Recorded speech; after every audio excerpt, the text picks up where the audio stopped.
ओम नमो भगवते वासुदेवाय। आने वाली 4 नवंबर को देव उठनी एकादशी है। भगवान विष्णु आषाढ़ शुक्ल पक्ष की एकादशी को 4 महीने के लिए योग निद्रा में चले जाते हैं और इसके बाद कार्तिक शुक्ल पक्ष की एकादशी को योग निद्रा से जगते हैं और इस दिन को देव उठनी एकादशी भी कहते हैं। इसी के साथ प्रभु ने शंखासुर नामक राक्षस का भी वध इसी दिन किया था।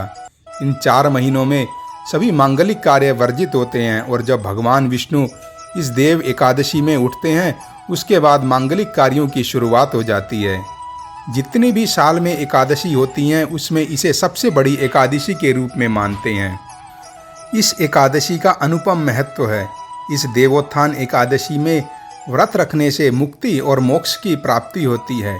इस एकादशी में परिवार सहित भगवान का गुणगान अवश्य करें। ओम नमो भगवते वासुदेवाय। और इस दिन विष्णु सहस्र नाम का पाठ करना या सुनना अत्यधिक फलदायी होता है। मैंने संस्कृत में विष्णु सहस्र नाम का संपूर्ण पाठ किया हुआ है और जो कि आप मेरे चैनल में जाकर देख सकते हैं। इसका लिंक भी मैंने डिस्क्रिप्शन में दिया हुआ है।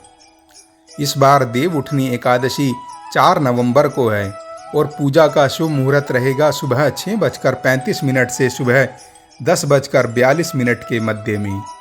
इसमें भी सुबह 7:57 से सुबह 9:20 तक लाभ और उन्नति का उत्तम मुहूर्त है। शास्त्रों में कथा है भगवान विष्णु ने तुलसी से विवाह किया जिससे उन्हें श्राप मिला और फलस्वरूप शालिग्राम रूप में आ गए। इसीलिए शालिग्राम स्वरूप में भगवान विष्णु का तुलसी से विवाह करवाया जाता है।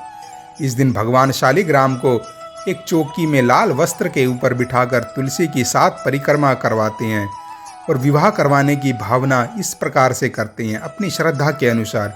कई लोग तुलसी जी को बड़े अच्छे से श्रृंगार करवाते हैं, उन्हें साड़ी पहना के साक्षात मानो तुलसी जी प्रकट हो गई हो।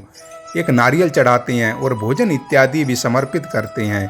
काफ़ी जगह मंदिर इत्यादि में तो इस प्रकार का उत्सव करते हैं जैसे कोई सचमुच बारात की तैयारी हो। उसे देखने में उसमें शामिल होने से अत्यधिक पुण्य मिलता है। कहने का मतलब है जितना आपसे बन पड़े उतना अवश्य करिए। इस दिन भय ना करें, करत अभ्यास के जड़मती होए सुजान। जैसे भी हो अपने आने वाली जनरेशन को और अपने आसपास के लोगों को भी इस कार्य के लिए प्रेरित करें। धन से प्रेम करना आसान है परंतु धर्म से प्रेम कोई बिरला ही करता है। भगवान को तुलसी दल अति प्रिय है और तुलसी दल से भगवान को प्रसन्न किया जा सकता है। यदि आपका विवाह नहीं हो रहा या दाम्पत्य जीवन में दिक्कत हो रही हो, अड़चन आ रही हो, तो ऐसी स्थिति में शालिग्राम के साथ तुलसी का विवाह करवाना चाहिए। बहुत लाभप्रद रहता है। व्रत कैसे रखेंगे?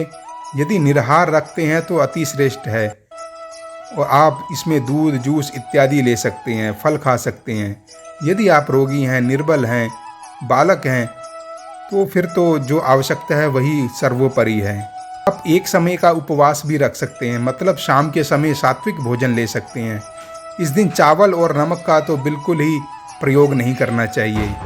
भगवान विष्णु की उपासना करें। देवोत्थान एकादशी के दिन ओम नमो भगवते वासुदेवाय देवाय इसका दिन भर अधिक से अधिक जाप करेंगे तो बहुत लाभ मिलेगा।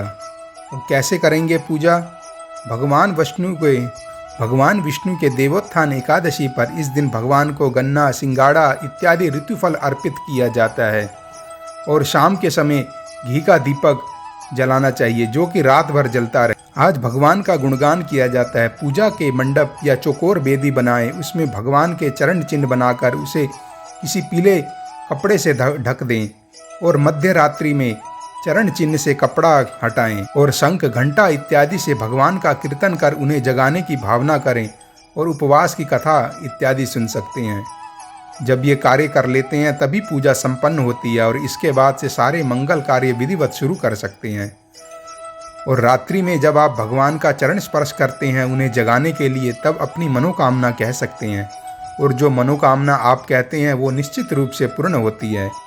आज का यह समय भौतिक और विलासिता प्रदान है, तो ऐसे में इस दुर्लभ समय का अधिक से अधिक उपयोग करें और ध्यान रखें ये पुण्य सुंदर दिन हाथों से ना चला जाएं। जितना हो सके चाहे भगवान की आरती ही क्यों ना हो, मंत्र का जाप हो, कीर्तन हो, कुछ ना कुछ भगवान विष्णु के लिए अवश्य कीजिए।